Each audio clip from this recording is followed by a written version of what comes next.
新闻的头一条来看台北钱柜的大火，夺走着6个人的性命。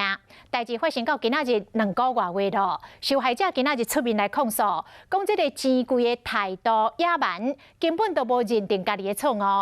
台北市政府这边讲，真早无公开，所以第一，无愿意来提供相关的证据资料给被害者。第二，甲被害者讲，这拍官司都要拖真久，一直暗示被害者都要甲钱柜来和解。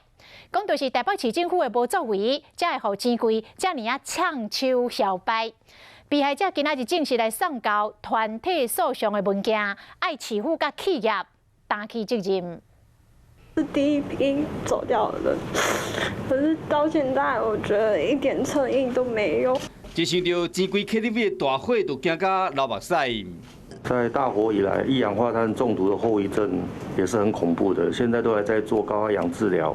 受害者讲，若身心受伤，连讲和解嘛是打击。跟我家人谈判的时候，就是2度伤害的感觉，赔偿都还没赔偿，就先跟我妈打这些心理战。钱柜的法务长他亲口跟我讲的。我钱柜又没有错，有错多少我都赔。私底下他是多么的嚣张，所以那是政府的不作为才允许他这样。他给我的方向只是往和解方面走，没有跟我们讲说我们这些受害者的权益是什么，把我们当乞丐、当打发的一样。